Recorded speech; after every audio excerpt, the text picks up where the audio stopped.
Estás escuchando Value for All. ¿Alguna vez te has planteado invertir tus ahorros en la bolsa y al final no te has decidido? Bien porque alguien te ha desanimado, bien porque te ha parecido que es como apostar en un casino. Nosotros te contamos cómo hacerlo diversificando en empresas estables que reparten dividendo con una visión de la inversión en el largo plazo. Bienvenido. Empezamos después de la sintonía de nuestros amigos Stormy Mondays. Hay tantos sueños por perseguir, tantos discos y libros prestados. Hola a todos, bienvenidos a este nuevo podcast y vídeo del proyecto Value for All. Hoy estamos con Francisco Tajada. Francisco, bienvenido. Hola, gracias.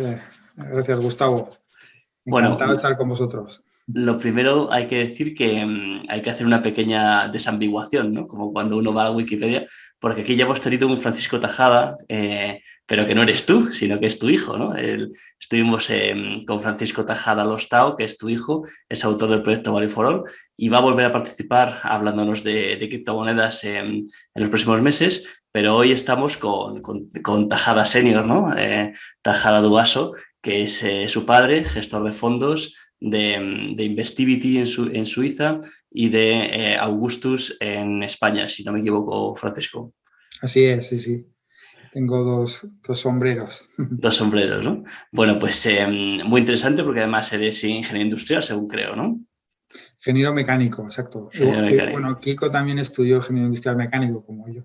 Sí. Bueno, pues en la entrevista de hoy lo que quería empezar, Francisco, Paco, que nos cuentes es un poco tu trayectoria profesional, cómo un ingeniero industrial mecánico termina siendo un gestor de fondos, qué pasos has ido dando a lo largo de tu carrera y que luego nos cuentes un poco más de detalle pues a qué te dedicas exactamente como gestor de fondos en Augustus y Investivity. Vale, bueno, pues yo soy muy mayor, nací en el 62, o sea que soy un boomer, que dicen mis hijos. Entonces estudié la carrera de ingeniería industrial y la verdad es que, bueno, nunca he ejercido de ingeniero. Luego hice el máster del IES por motivos, dijéramos, personales, porque tenía una novia en Barcelona y así estaba por allí y descubrí el mundo de lo que era la administración de empresas o la gestión de empresas. Como era ingeniero, pues los primeros 12 años de mi carrera profesional, pues yo no me veía más que primero en una fábrica, estuve en producción, luego pasé a consultor de logística, al final acabé en marketing porque también era cosa de números. Y lo último que hice como empleado fue llevar un concesionario de Volkswagen, que es una empresa con 40 o 50 empleados. Pero después de 12 años, pues por circunstancias pues yo tengo 4 hijos y vivíamos en Zaragoza y para no marcharme de Zaragoza, pues me puse por mi cuenta. Entonces la única transición fue que al tener que trabajar yo para clientes, pues al final acabas haciendo lo que sabes mejor porque realmente el mercado te ayuda a centrarte en donde aportas más valor. Y lo que acabé viendo es que el tema de hacer modelos financieros, buscar el valor de las inversiones, sobre todo de las empresas, me sentía cómodo pues, con los análisis de opciones y con otro tipo de cosas. Fui poco a poco centrándome en lo que era la valoración de empresas. Y por una cosa totalmente fortuita, pues un fondo en Suiza, pero que habían montado los españoles, a los que conocía uno, pues quisieron empezar a buscar analistas que supieran valoración de empresas, pero no supieran nada de bolsa. Yo no sabía que había un trabajo que era ser analista de inversiones. Yo pensaba que era que los clientes me encargaban cosas. Y a los 46 años, con 4 hijos y sin haber salido nunca de Zaragoza, pues, bueno, la verdad es que mi mujer y yo somos bastante echados para adelante. Nos fuimos a Ginebra a cambiar de país, de idioma y a trabajar en una cosa por la que me pagaban un sueldo muy bueno cuando yo no sabía ni siquiera que era un trabajo, porque en realidad era como hacer casos de finanzas del IES, pero cobrando.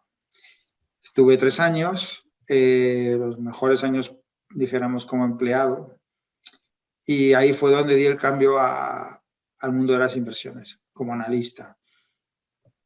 Luego en la familia hubo una desgracia, pues la madre de Kiko, o sea, mi mujer, falleció y volví a Madrid.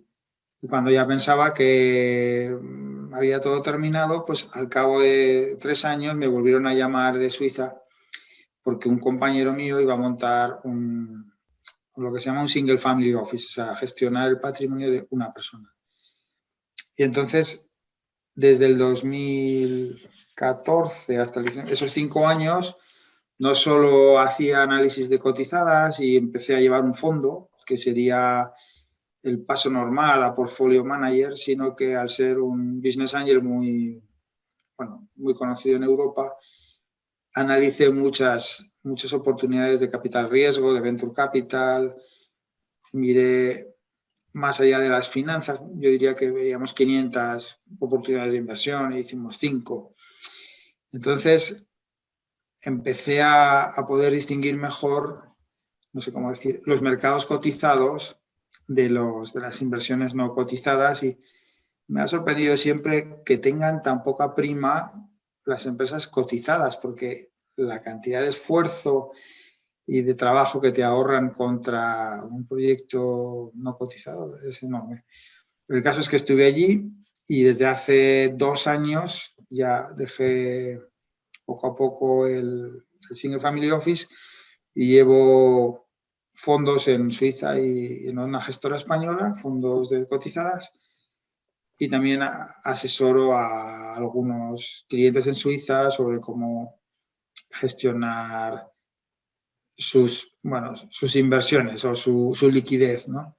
De una manera mucho más prudente. Entonces, mirando hacia atrás, lo que hacía tiene sentido, pero tendría que decir que mirando hacia adelante, en cada momento han ido surgiendo las cosas que me han llevado de un sitio para el otro. Lo único que siempre, quizás lo que me ha movido es hacer lo que sabía hacer mejor. O sea, creo que te define más lo que no haces que lo que haces. O sea, evitar no hacer algo que no dominas te va alineando con lo que haces bien. No sé si esto responde a lo que tú querías preguntar y tal. Sí, Y ahora, pero pues ya... quizá te quería hacer alguna repregunta, ¿no? Cuando te claro. pusiste por tu cuenta en Zaragoza, trabajando como consultor para otras empresas, ¿qué es lo que hacías exactamente? ¿Qué tipo de empresas te llamaban y qué tipo de trabajos hacías? Vale, pues mira, lo tengo aquí apuntado porque de todo. O sea, el gobierno de Aragón, por ejemplo, una cosa que nos pidió es el sector de la nieve requería inversiones y un análisis estratégico del sector de la nieve, por ejemplo. Entonces ahí pues era un poco más tradicional, ¿no? Análisis tradicional. Una emisora de televisión privada quería hacer una ampliación de capital. Me decían que sí, a qué precio tenían que hacer a los inversores que querían invertir. Pues al final, una empresa que no estaba ganando dinero, te das cuenta de que tienes que hacer flujo de caja y tal.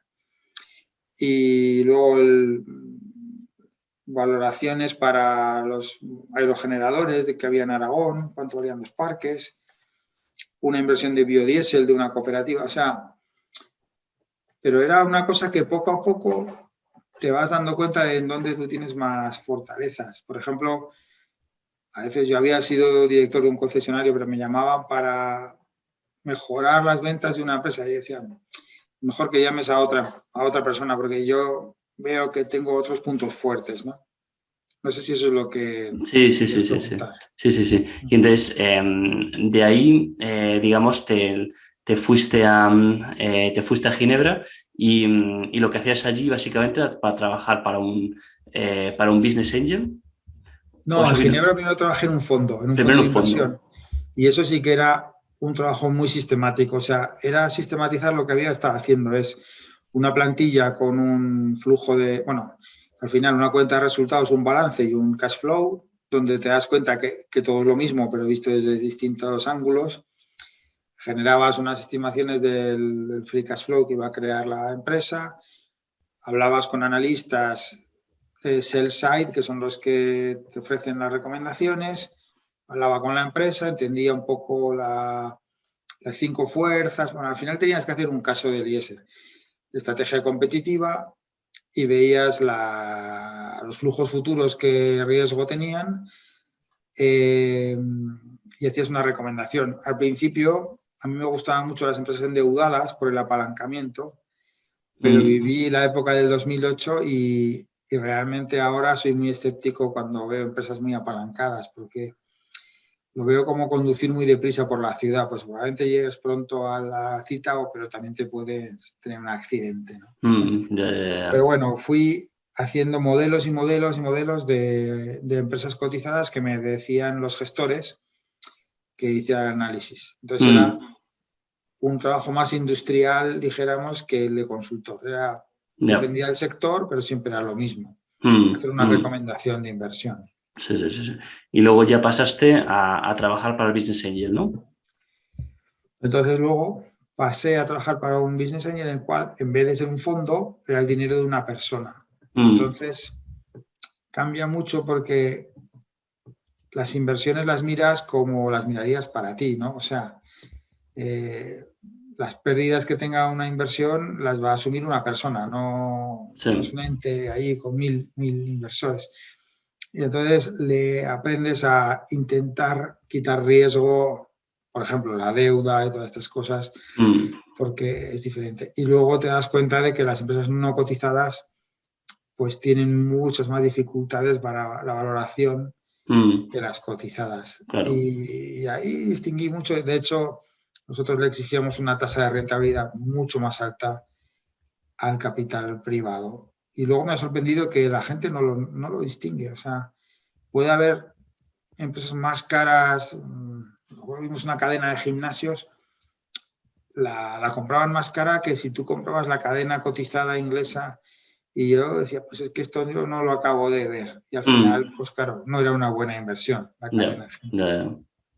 Y eso es una cosa que aprendí. Y en tu trabajo actual, que estás, digamos, con los 2 gorros, en Augustus y en Investivity, ¿qué diferencia hay entre los 2 fondos? ¿Cómo nos explicarías cómo funcionan estos 2 fondos? Bueno, pues Augustus es un fondo muy tradicional, tiene 28 años de continuidad, lo lleva el mismo gestor que lo empezó. Además, todo el patrimonio de su familia está metido en ese fondo. Y bueno, no sé si sabes lo de los huevos fritos con bacon, ¿no? Lo habrás oído ya. No lo he oído. Paco, pues, cuéntame. Cuando tomas huevos fritos con bacon, la gallina está involucrada, pero el cerdo está comprometido. Es diferente. Bueno, pues en Augustus el gestor es como el bacon. Quiero decir, si trabajas en el Banco Santander y llevas el fondo de pymes, pues bueno, tú estás involucrado. Es mejor que suba, que todo vaya bien, pero al final no dejas de ser la gallina. O sea, no te va a pasar nada malo si el fondo, mucho te pueden despedir. Sí. Pero si todo tu patrimonio tuyo y de tu familia está detrás, pues lo gestionas diferente. No sé cómo decir. Sí. Puede ser igual, menos inteligente que el del banco, pero es muy diferente. Entonces, eso es un fondo que analiza cada empresa como si fuera una compra privada. Se llama bottom-up, ¿no? De abajo arriba. No se hacen pesos sectoriales ni nada, sino las empresas buenas y con unos criterios muy serios. Entonces te hace sentir mucho más la responsabilidad que tiene un gestor. Está todo, pues, digamos que es muy intenso, ¿no?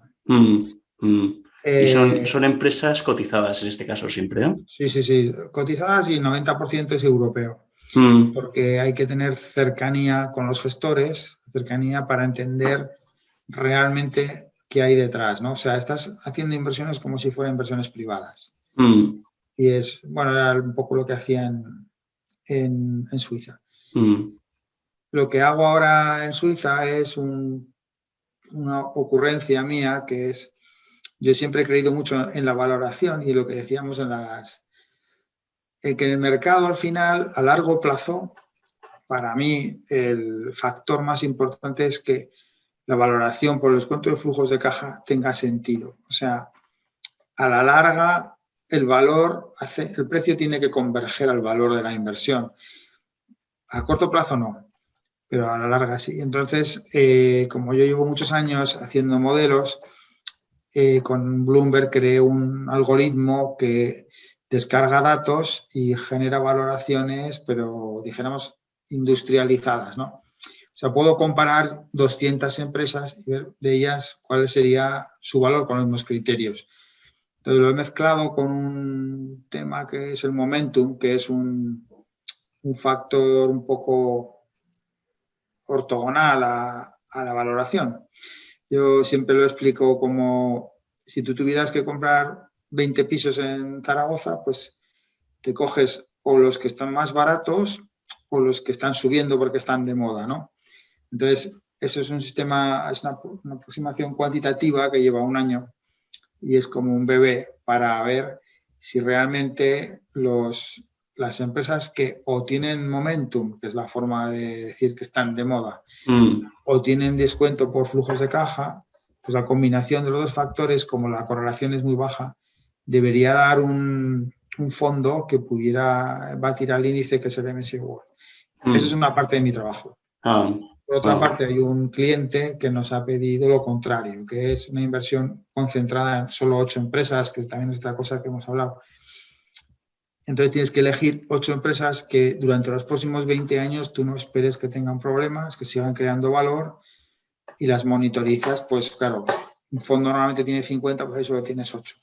Y esos son los dos trabajos, o sea, que hago desde el abanico de las empresas individuales hasta un fondo quant, pero siempre hago lo mismo, valoración de empresas por descuento de flujos de caja, que al final es bastante sencillo, es una Excel. Y intento entender la estrategia, o sea, la posición competitiva, si es sostenible o no.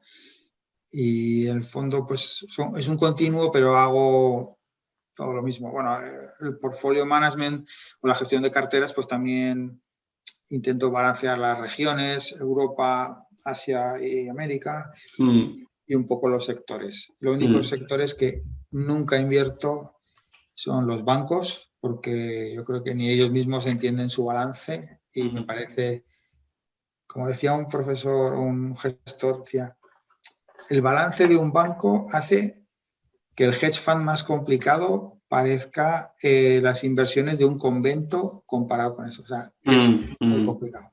Y el otro sector es las materias primas, los recursos naturales, porque al final estás jugando a la inflación o a un tema que siempre es temporal. Y en estas, tanto en Augustus como en Investivity, se puede invertir un inversor particular, ¿no? Sí. Bueno, depende un poco. En Augustus se puede invertir una acción, puedes comprar 70 euros o 1 euro. En Investivity es un producto solo para inversores profesionales, o sea, solo puedes invertir a partir de 100.000 euros mínimo y tienes que demostrar que tienes o conocimientos financieros o un patrimonio muy grande. O estás asesorado por alguien, o sea, que tienes un contrato de asesoramiento con alguien como nosotros, por ejemplo. Es como todos los públicos y mayores de 18. Entonces, Augustus lo puede comprar cualquier inversor. De hecho, pues mis hijos están invertidos, ¿no? Muy bien. Y tú, cuando gestionas, ¿tú piensas en términos de value y growth? ¿O tú realmente solo miras las empresas? ¿Cómo gestionas eso? Porque hay mucho hype y mucha discusión ahora. El value del growth, sí. Mira, justamente siempre nos preguntan en Augustus, nos preguntan eso siempre. Al final, las dos cosas para nosotros son lo mismo. O sea, el value quiere decir que intentas que el valor de la empresa futuro sea más alto que el precio. Pero el growth, mientras, o sea, tú en el descuento de flujos de caja incorporas un crecimiento esperado. Además, la G del modelo, ¿no? Entonces, Lo que pasa es que no hay empresas baratas y caras, sino que empresas que, dado una previsión de crecimiento, una previsión de valor, te salen más o menos rentables. Pero los múltiplos, para mí, están muy bien para comparar empresas parecidas, pero no sirven porque, por supuesto, las empresas que tienen growth tienen un múltiplo más alto. Pero eso no quiere decir que sean más caras. Yo he hecho las peores inversiones en empresas con un múltiplo de 3 o 4 porque directamente a los 6 meses han quebrado. Entonces, cuando el mercado te marca un múltiplo muy, muy, muy bajo, tienes que saber muy bien lo que estás haciendo. Y lo que nosotros miramos más es la rentabilidad intrínseca, el retorno sobre el capital empleado, que sea alto. Si el retorno es alto, entres en un momento o en otro, la empresa va a seguir subiendo de valor y al final vas a ganar dinero. Si la empresa no tiene rentabilidad sobre recursos propios, solamente cuando aciertes en el fondo de la bajada hasta que recupere, vas a ganar dinero. Pero eso es un juego que yo lo veo muy arriesgado e intentamos nunca hacerlo. Pero Value Growth solo quiere decir que en el descuento de flujo de cajas tú utilizas un crecimiento esperado alto o bajo, pero solo yo no diría que somos ni Value ni Growth. O sea, usando múltiplos es muy complicado batir al mercado. Ya. ¿Y cómo diversificáis, por ejemplo, en Augustus? ¿Cómo hacéis la cartera? ¿Pensáis en algún momento en estas teorías de la cartera eficiente de Markowitz, la teoría de carteras? ¿O tenéis algún tipo de estrategia que simule eso? ¿Miráis que tenga toda una volatilidad que al final quede promediada entre todo? ¿Cómo hacéis? Vale. Dentro de Investivity tenemos un grupo Quant y allí sí que usamos eso sistemáticamente, el ajustar los pesos por riesgo y tal. Pero en Augustus, por ejemplo, una cosa que se hace es que hay 50 inversiones normalmente, que ninguna pasa del 4%. Luego que los pesos de los temas, pues digitalización, consumo, marcas, se balancean de manera pues más o menos equal weight. O sea, pones 5 temas, pues cada uno que tenga un 20%. Pero no se hace la cartera eficiente de Markowitz porque da resultados muy difíciles de ver intuitivamente y con 50 valores no lo puedes hacer. Hay fondos que tienen 500 y entonces sí que utilizan esas teorías. El nuestro no es un quant, son 50 valores, son todos, bueno, el 90% europeos y es un poco el conocimiento del gestor el que hace que se diversifique. Pues salud va por un sitio, industriales, digitalización, y es lo que un poco el criterio es más discrecional en ese aspecto. No, en el fondo, en los temas quant sí que lo utilizamos más. O sea, hay unos pesos por regiones, evitamos unos sectores pero por filtro, pero en un portfolio de 50 valores no rebalanceamos por volatilidad ni cosas así. Simplemente es básicamente equal weight y cuando ves que una está barata subes el peso, cuando ves que está cara te sales, ¿no? O sea, inviertes y desinviertes comparando el precio con el valor intrínseco, que lo tenemos monitorizado hace muchos años. Y por tener así alguna referencia, ¿cuál dirías tú que es un tiempo normal de mantener un valor en la cartera en un fondo como Augustus? Hay valores que lleven, por ejemplo, más de 10 años y otros que están menos de 1. ¿Cambia mucho? ¿Cómo es? No. Si está menos de 1 es porque algo ha cambiado en la empresa o nos hemos equivocado. En general, cuando las empresas siguen creando valor al ritmo que a no ser que surja una cosa en el mercado, nunca están baratas, pero siempre crean más valor. Lo que pasa es que hay veces pues, que nos salimos porque el mercado a corto plazo puede ser muy volátil y explotamos un poco. Cuando conoces muy bien un valor, lo puedes explotar en el sentido de vender cuando ya se ha salido de la zona porque va a volver y comprar más cuando está por abajo. Pero la rotación media de la cartera es bastante baja. a veces se cambia un poco el tema de un sitio a otro, pero las empresas suelen estar varios años en cartera. Sí. A ¿Y veces tenéis? van tan bien que se salen, se nos han ido, algunas han sido adquisiciones, les ha comprado un competidor, entonces ya no la tienes en la cartera. Eso Ya, es una ya. cosa que celebramos. Sí, sí. ¿Y tenéis también ese tipo de empresas como pueden ser Enagas o Roza Eléctrica de España, que no se esperan tampoco grandes crecimientos, pero que son muy dan un payout muy alto y mucho dividendo, ¿no? Que les impide crecer? ¿Ese tipo de empresas suelen caer entre vuestro radar o no es un tipo de...? No, justamente hay dos criterios que usamos. Yo no digo, o sea, a mí me has dicho dos empresas muy buenas, lo que llaman dos aristócratas del dividendo, ¿no? Pero nuestro fondo tiene una personalidad que es más a largo plazo. Entonces, las empresas que tienen oportunidades de inversión y de crecimiento normalmente reinvierten en el... Si la empresa tiene un retorno sobre el capital alto, reutiliza. Entonces, las empresas que dan tanto dividendo suele ser porque no tienen crecimiento, tienen buenas barreras de entrada y reparten el dividendo. Entonces, en el estilo de Augustus no entrarían.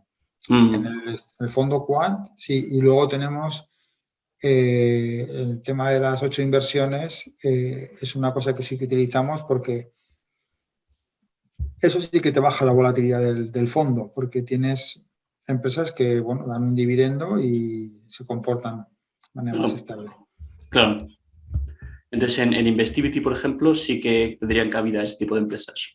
Tenemos un cliente que nos ha encargado un fondo de solo 8 empresas y alguna de ellas es justamente de ese perfil. No va a crecer mucho, pero va a entregar todo el beneficio y tiene unas barreras de entrada muy altas. ¿Sabes? Sí. Y bueno, hace poco estuvimos hablando en el proyecto sobre el libro de Peter Lynch, batiendo un paso por delante de Wall Street. Y en ese libro Peter Lynch hace mucha hincapié en que una persona que no sea un gestor profesional tiene una serie de ventajas frente a un gestor profesional, ¿no? A la hora de escoger sus inversiones, y que esas ventajas le pueden hacer pues batir al mercado y ser incluso tener mejores inversiones de lo que puede hacer un gestor profesional, ¿no? Entonces te quería preguntar te quería pedir que seas nuestro Peter Lynch y nos digas alguna cosa que tú crees que un gestor, que un inversor particular puede aprender de un gestor profesional como tú. ¿Qué consejo darías? Hombre, si le gusta, yo le diría que aprendiera un poco de valoración de empresas, que no mirara los gráficos. Y es verdad que yo cuando empezaba pues con tu dinero, como tienes mucha más libertad de movimientos, puedes encontrar empresas que tú entiendes, pues porque por tu trabajo o porque por proximidad, tienen que ser negocios que puedas explicar a tu hijo cómo funciona y cómo gana dinero, y estar tranquilo y elegir muy pocas y poder entenderlas y poder hacer el análisis, que puede ser muy sencillo, puede ser una Excel con 5 líneas, pero yo diría que antes de invertir en línea, o sea, en empresas, tienes que entender cómo ganan dinero, y además es una cosa muy entretenida. Sí. Claro que se puede hacer mucho mejor. De hecho, alguna vez lo ha dicho Warren Buffett, que si a mí me dieran $1 millón, lo multiplicaba por 2 en un momento, pero es que el problema es que tengo que manejar cientos de miles, entonces es que no puedo invertir en donde invertiría. Claro. Es una cosa muy, muy cierta. Claro que puedes batir al mercado y a los gestores. Tienes muchas menos cortapisas. Eso es. Y bueno, tenemos un oyente que es un amigo del foro de Gregorio, que es el forero Quinto Fabio Máximo, y este es un señor que está ya jubilado y nos ha preguntado qué recomendación le daríamos a él como inversor, porque claro, él ya muchas veces en el proyecto nuestro Value for All estamos siempre pensando en un horizonte de inversión largo, ¿no? Nosotros hacemos una inversión con visión a largo plazo, y entonces invertimos en empresas que reparten dividendo, pero claro, algunas que son como más estables y otras que tienen algunas perspectivas de que su sector siga creciendo y que el dividendo pueda eventualmente también crecer al tiempo que crece la cotización de la empresa, ¿no? Entonces, este señor dice que aunque ya no teniendo un horizonte tan a largo plazo, qué consejo le daríamos o qué tipo de empresas serían buenas para invertir él, ¿no? La verdad que no sabemos muy bien qué decirle y como tenemos aquí un gestor profesional, pues digo, mira, qué bien, qué buena ocasión de transmitirle la pregunta, a ver cuál sería tu opinión, ¿no? Pues lo he mencionado un poco antes, pero para que dentro de poco serán mis circunstancias vitales, pues cuando necesitas que tus inversiones te paguen con un cash flow, para mí yo cogería empresas que den dividendo y sean rentables y que el dividendo sea creciente. O sea, que tengan unas barreras de entrada buenas, que puedan defender la posición, normalmente son casi monopolísticas, has dicho antes, pues Red Eléctrica, ese tipo de empresas que no crezcan mucho, pero que gestionen bien el capital. O sea, hay que huir de las empresas que hacen adquisiciones y entonces crecen de Red Eléctrica Española, ahora vamos a fusionarnos con esta otra red, porque en realidad más que buscar sinergias, lo que buscan los directivos son bonus, ¿no? Pero hay muchas empresas que tienen una buena rentabilidad sobre recursos propios y no crecen mucho precisamente porque tienen una posición dominante. Para nuestro rango de edades, yo es lo que elegiría para que no tengan deuda, que repartan el dividendo que es sostenible y que tengan una buena posición. No me metería en los Facebook y los Amazon a estas alturas, pero sí que tendría empresas, le llaman aristócratas del dividendo, europeas y alguna americana. Lo que son infraestructuras que no se pueden repetir, líneas férreas, redes de gas. Bueno, también antes eran las telecos, pero desde ese punto de vista, algunas redes sociales también hoy en día son muy sólidas. Y sí que hay unos temas que yo creo que son seguros para ese tipo de personas. No sé si eso le puede responder a la pregunta, pero sí, buscaría el dividendo y la rentabilidad. Sí, o sea, buscar empresas que sean grandes empresas que tienen una trayectoria sólida de reparto de dividendos, ¿no? Como pueden ser los aristócratas del dividendo y buscar hacer una base con esas empresas, ¿no? Intentar a lo mejor huir de las empresas que piensas que se van a revalorizar mucho, ¿no? Porque eso en realidad son ganancias latentes, ¿no? Es decir, que tú compras hoy a 100 y mañana vale 200, pero en lo que no vendas, en realidad no has ganado nada, ¿no? O sea, es solamente un número, ¿no? Entonces, si lo que te hace falta no tienes ya un horizonte muy largo, pues quizás no buscar esas ganancias latentes con la idea de vender en algún momento, sino ya casi transformarlas, ¿no? Todas las que tengas de ese tipo que te hayan dado una buena rentabilidad, venderlas y transformarlas en inversión que te dé un flujo de caja más constante para que te apoye la pensión, ¿no? No sé si algo así podría tener sentido, Paco. Sí, yo huiría de lo que has dicho y sobre todo de empresas que no tengan suficiente rentabilidad. Por ejemplo, los bancos europeos generalmente no tienen la suficiente rentabilidad para mantener un nivel de dividendo ni de crecimiento. Entonces, yo no tengo nada contra el sector financiero, pero a unas edades huiría del apalancamiento, de la deuda y de la baja rentabilidad, aunque parezcan muy baratas, porque eso es una cosa que tarde o temprano te puede traer pues un disgusto, ¿no? ¿Y cómo ves? Hay muchas otras que sí que pueden funcionar.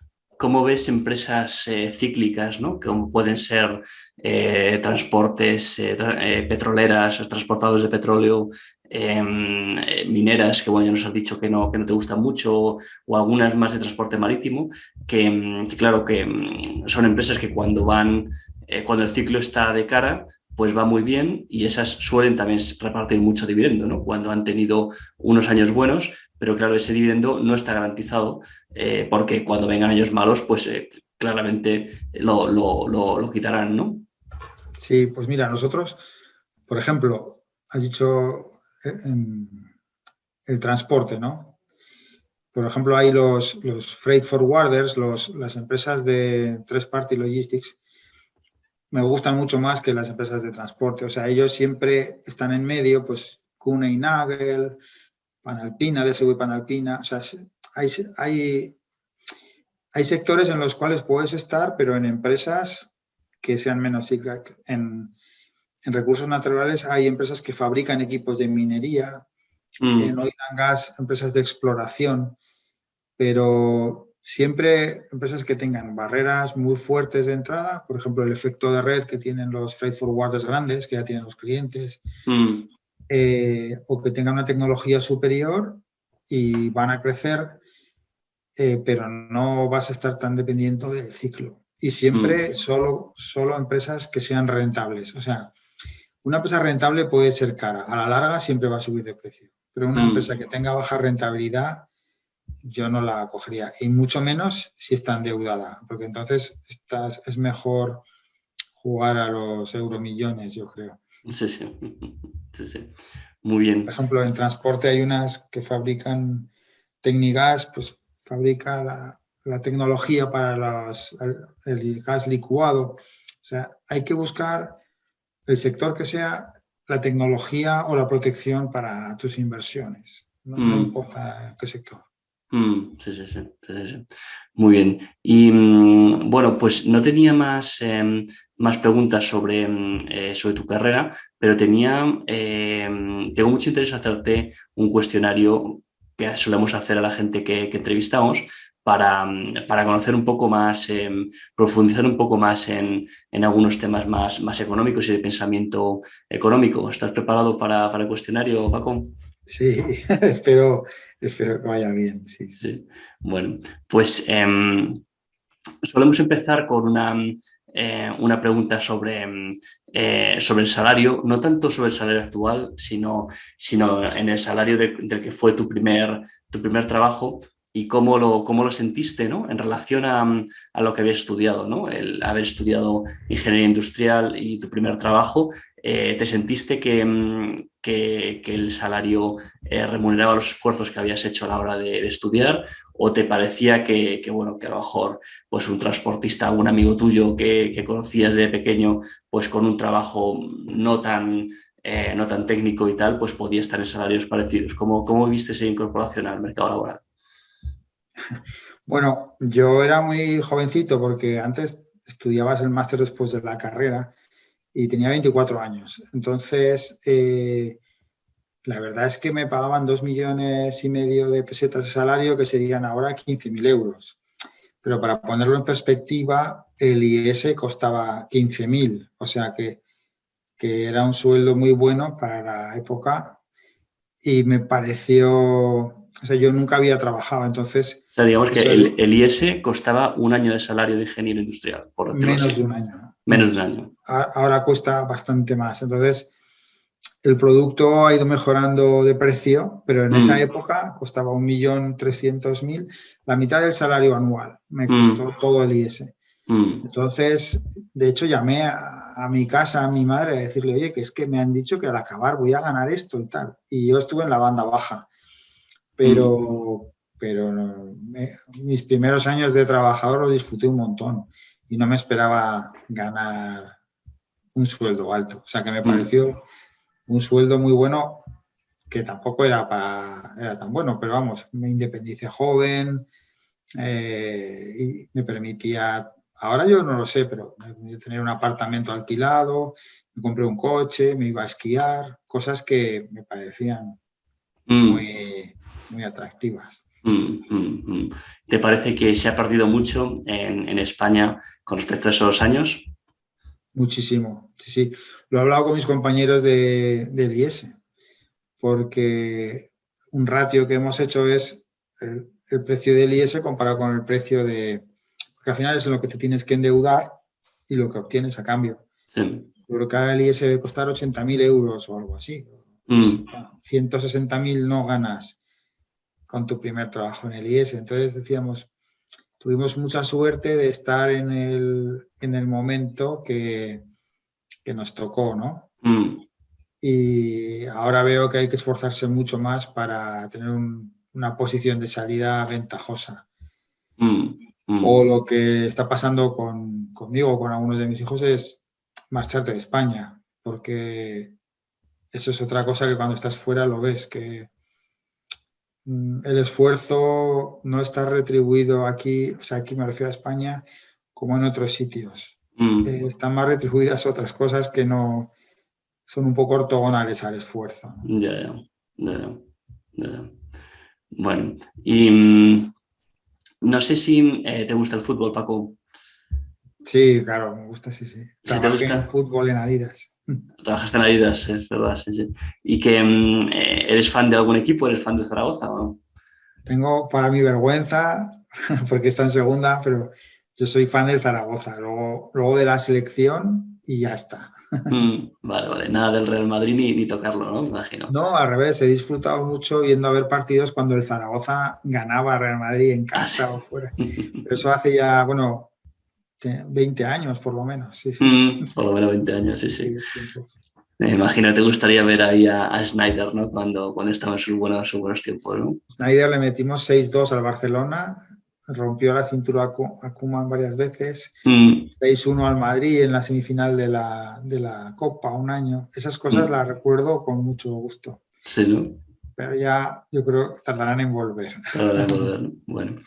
Te quería preguntar por tu opinión sobre la gestión que está haciendo el Real Madrid, renovando el Bernabéu, ¿no? Que se ha gastado bastante dinero, coste de remodelación está en torno a 800 millones de euros, cuando el Bayern de Múnich hizo una operación parecida, pero llevándose el estadio fuera de la ciudad, haciendo un estadio de nuevas, ¿no? Empezando desde cero, y se gastó bastante menos dinero, ¿no? En aquel momento esto fue en 2002, se gastó 340 millones de euros, que si lo traemos a tiempo presente, pues a lo mejor estaría en torno a 500 millones. Entonces, el Bayern de Múnich puede construir un estadio a las afueras de la ciudad moderno, ¿no? De primer nivel por 500. El Real Madrid se gasta 800 en renovar el Bernabéu para mantenerse, digamos, en la Castellana, el sitio, digamos, una parte noble de la ciudad, ¿no? Entonces la pregunta es si eso merece la pena en tu opinión, aporta tanto valor que el estadio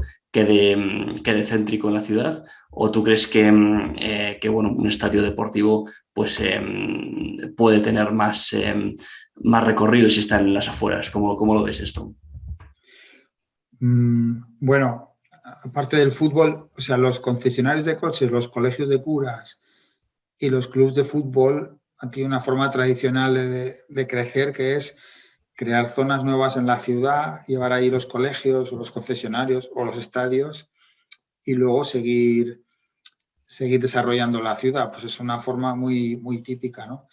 Pero dicho eso, yo creo que el Madrid es una institución única, bueno, en el mundo. O sea, yo estoy viviendo fuera. El clásico es un evento como la final de un mundial. Entonces yo creo que el Madrid sí que ha acertado quedándose donde estaba porque, bueno, el Museo del Real Madrid es más visitado que el Museo del Prado.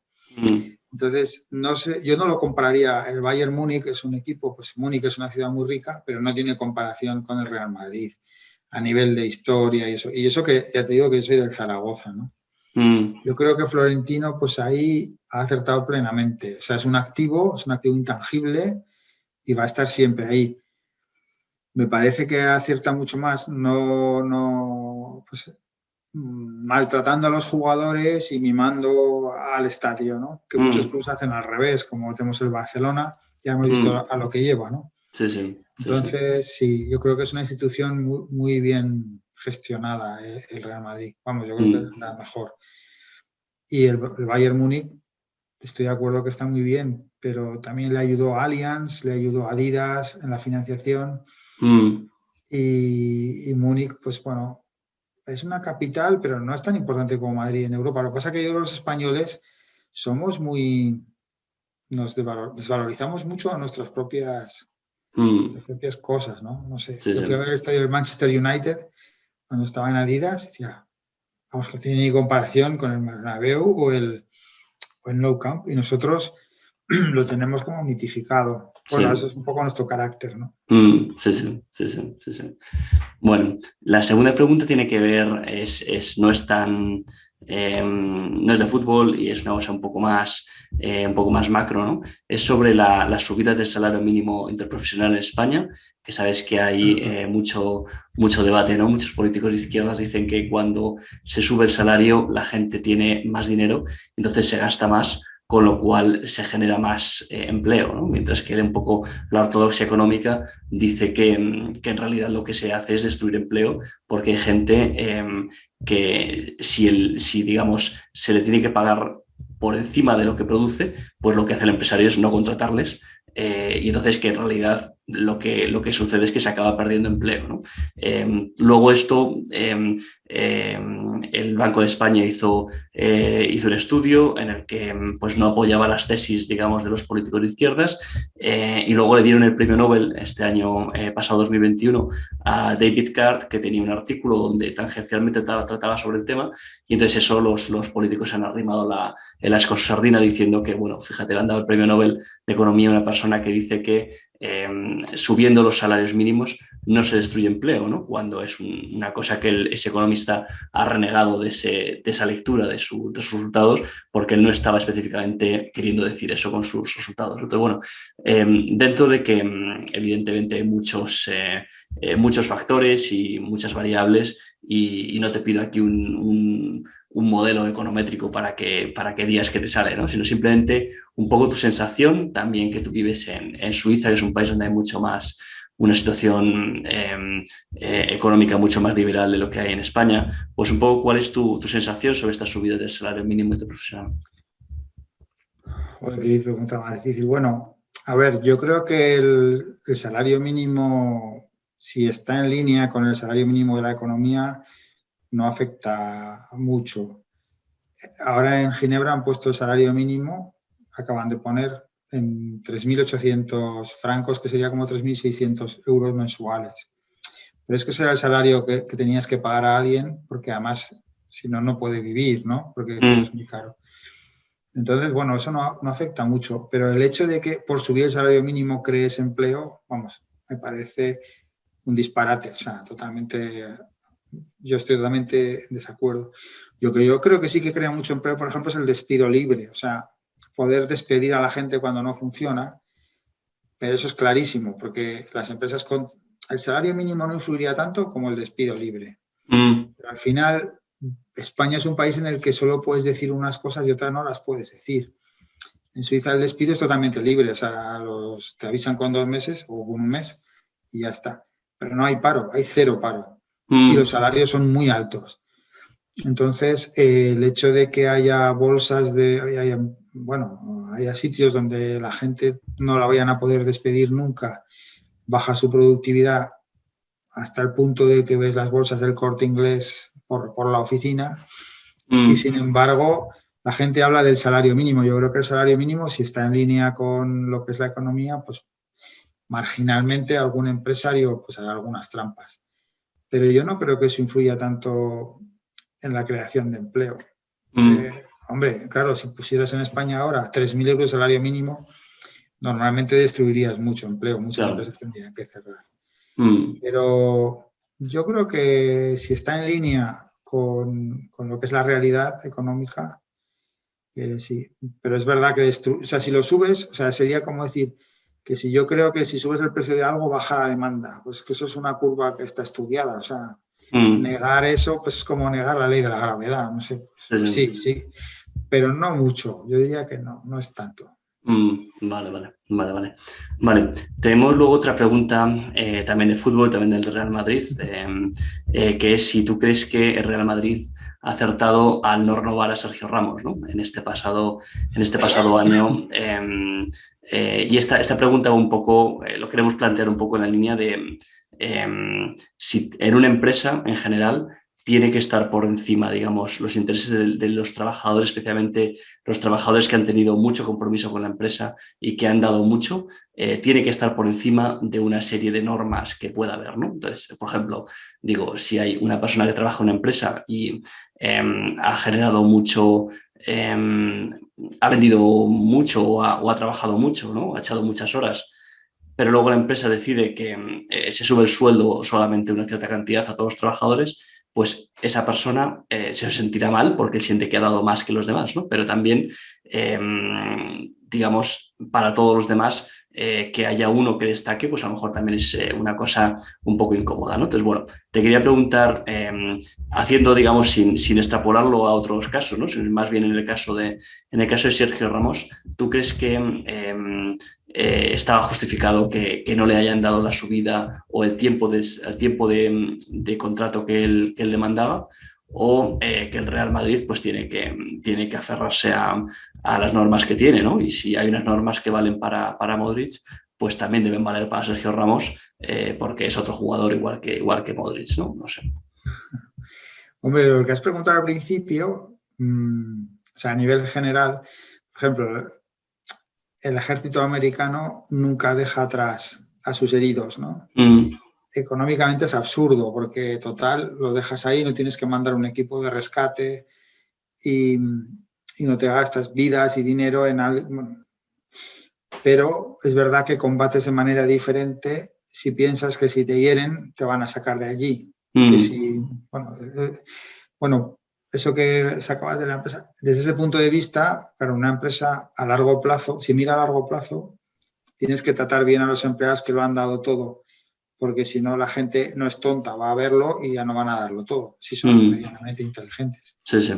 Para mí eso es un tema, por un lado, o sea, yo creo que sí, que hay que, los otros clubes de Europa tratan mejor a sus, o sea, en el Madrid o en el Barcelona, al final todos salen por la puerta de atrás y te choca un poco, porque por un poco más hubieras acabado bien la carrera y tal. Pero es cierto que también hay que mirar a corto plazo, entonces es unas decisiones de equilibrio. Yo diría que sí, que en el general el fútbol, en Real Madrid podrían mejorar el tratamiento de los empleados que lo han dado todo, porque eso a la larga paga, ¿no? Pero en concreto no sabría decirte lo de Sergio Ramos. Yo también creo que se les va un poco la cabeza, se endiosan y es muy difícil de tratar con algunas figuras de los clubes españoles, ¿no? En el Bayern Múnich estaba Beckenbauer, había otros jugadores que yo creo que eran más equilibrados que a lo mejor personajes como Sergio Ramos, pero no tengo mucho conocimiento sobre el tema. Es que nunca contesto nada, soy como un economista. Por otro lado. Bueno. Y oye, ¿te parece que la inflación va a ser persistente? ¿Ha llegado para quedarse? ¿Tú crees que tú compras esta idea de que son cuellos de botella que eventualmente se solucionarán? ¿O tú crees que hay, digamos, una componente más de fondo, que no son solo los cuellos de botella y que la inflación pues va a mantenerse durante unos años? Ostras, preguntas muy difíciles. Bueno, a ver, los cuellos de botella es una realidad. O sea, el otro día hablaba con un amigo que vive en San Francisco y trabaja en logística en una empresa de puertos. Me decía que es que físicamente ya no caben más contenedores en el puerto de Los Ángeles, han tenido que poner un piso más, a pesar de que la seguridad no lo recomienda, los trenes no pueden descargar, los barcos están fuera. O sea, eso es un hecho. Entonces, el bottleneck el cuello de botella, está produciendo unas tensiones de inflación tremendas. Lo que yo creo que no está todavía claro es cuando eso termine, que siempre pensamos que las cosas van a continuar en la tendencia que estaban. La realidad de la vida es que no es así. Y yo diría que la inflación viene no cuando hay una subida de precios, sino cuando la gente cambia el chip a pensar que los precios van a subir. Porque cuando piensas que los precios van a subir, en cuanto tienes dinero te lo gastas. Y eso es lo que crea la inflación. En Argentina, en los años 80, pues mis familiares decían, es que en cuanto cobramos vamos a comprar algo, porque ese dinero va a perder de valor. Si no, pues tú no te compras un ordenador porque piensas que si no lo necesito, luego va a estar más barato. Claro. Entonces, yo creo que depende de lo que la gente piense. Bueno, ahora están subiendo los precios de todo, pero si la gente no se pone a gastar como si no hubiera mañana la nómina, o porque dice, yo recuerdo, vamos a comprar el coche porque es que luego van a subir. Cuando era pequeño Sí. íbamos a ver una tienda de coches, mire, este es el Renault 12, cómprelo porque es que viene a la subida. Entonces, eso estimula mucho el consumo. Y yo creo que eso es el único riesgo. No veo ahora yo a la gente asustándose porque haya que gastar el dinero que ganas para que no se pierda su valor. Pero si pasara eso, entonces estaríamos en un problema muy gordo, porque la deuda que tienen los estados, si tuvieran que subir los tipos de interés para captar la renovación, no se podría hacer.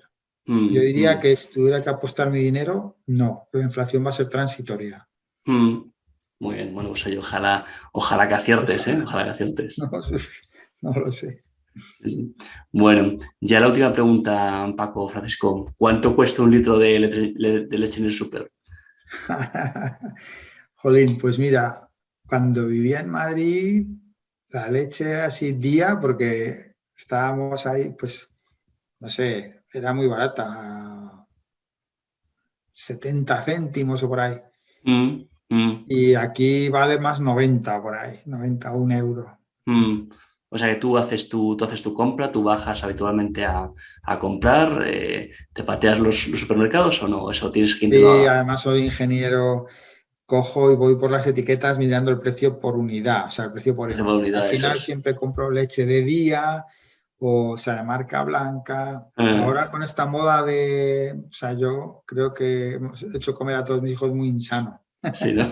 Nada bio ni nada de eso. Ya.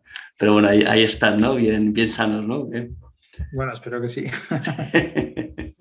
Muy Sí, es que he bien. sido amo de casa desde hace 10 años, más o menos. O sea que estás al día de esos temas del precio de los productos Sí, del supermercado, ¿no? me parece que sí, más o menos, sí. Sí. Muy bien. Bueno, Paco, pues nada, un placer tenerte aquí en la entrevista. Muy interesante, la verdad, tu vida. Creo que digamos, ese paso que has hecho, ¿no? de trabajar por cuenta ajena como, bueno, pues ingeniero y luego pasar a ser analista, pues nos puede dar a muchas personas ideas, ¿no? Para cómo orientar su carrera y todo esto sin hacer el CFA, ¿no? Que no nos lo has comentado, ¿no? Mira, ahora me está viendo a la mente que si hubiera que decirle un consejo a ingenieros jóvenes como lo fui yo, ahora lo tendría clarísimo. Solo les diría, haz el CFA. Porque para mí el nivel de dificultad sería como un par de años de ingeniería, pero lo que aprendes es el currículum mejor hecho que he visto para trabajar de analista. O sea, yo diría, estudia el CFA, déjate de MBAs. Yo ahora no habría hecho el MBA para hacer esto ni loco. Y de hecho, cuando algún sobrino me lo ha preguntado, digo, déjate del MBA del IES y haz el CFA. Sí, lo que te gusta es trabajar en capital riesgo, en gestión de inversiones, porque la base es fantástica. Muy bien. Bueno, pues nada, aquí nos despedimos, Paco. Un placer haberte tenido y espero que podamos hablar más adelante. Ya hemos hablado off the record de cosas sobre la cartera, la gestión eficiente de carteras y demás, que son cosas que tenemos mucho interés nosotros para hacer también algún análisis. Así que contaremos contigo para más adelante para ello, ¿vale? Encantado, Gustavo. Muchas gracias a ti. Muy bien, Paco. Pues que vaya muy bien. Hasta luego. Hasta luego. Estás escuchando Value for All.